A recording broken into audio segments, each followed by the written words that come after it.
All right, everyone. I just kind of want to show off something I've been working on lately, and it's been taking quite a bit of time, and it's been quite a bit rewarding as well. I made a little circuit in some software, and I'll put it in the comments below. But this is I had a request from a buddy to make a variac, and that's what this is. This is 0 to 120, also 240 AC and DC variac, and he's a circuit breaker guy, right? And so he really wanted multiple channels for his circuit breakers, right? He wants to be able to run a motor, leave it on, bump a closed coil and bump a trip coil, all with different voltages. Some might be AC, some might be DC. 0 to 120, also 240, and a variac in there, because why the hell not, right? Tom's building it. So I just kind of want to show how this thing works, and like I said, I'll put the circuit in the comments. So there are essentially 3 channels here, and each channel can operate independently of the other channel. Okay, so you have a variac also, and then you have 120 and 240. So what you're going to do is let's just say we're going to look at this channel right here. I have 120 variac or 240, and then when I take those voltages, right, the variac is going to be 0 to whatever you say. It says 100% here, but really that's out of 120 to 240. So you could set the variac to 120, it'd be 0 to 120. You can set it to 240, it'd be 0 to 240. Okay, so but it's variable.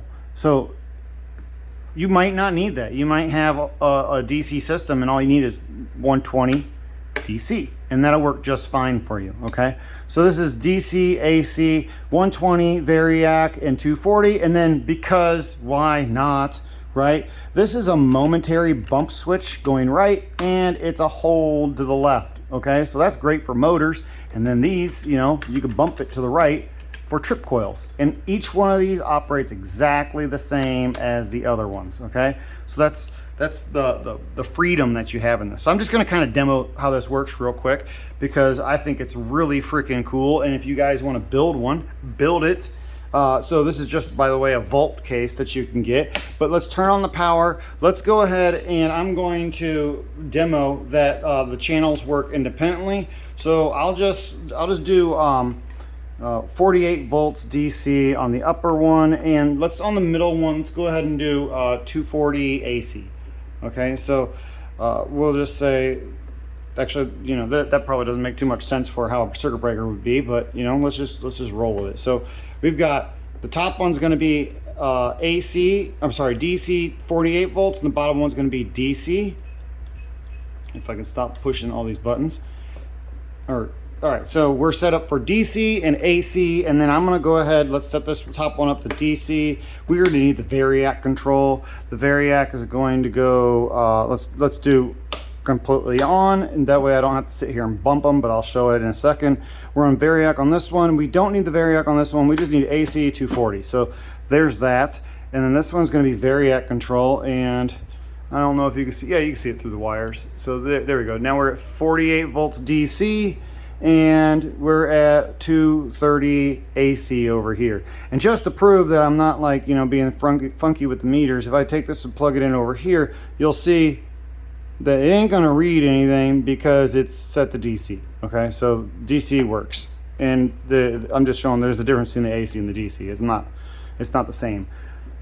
So really cool, right? And then if I take this one, I can just turn it off, go to variac. Well, I have 50 volts in the variac, or I can go to 120 AC, right? I can flip it over to DC. It doesn't read anything, so we got to switch this to DC. There we go.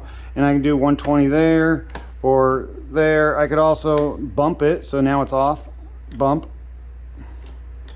So really cool, I think. And the 240 works here, but you also have variac up the 240, so it does make a pretty good hum. So I'm just going to turn this down. So you saw your DC went all the way down.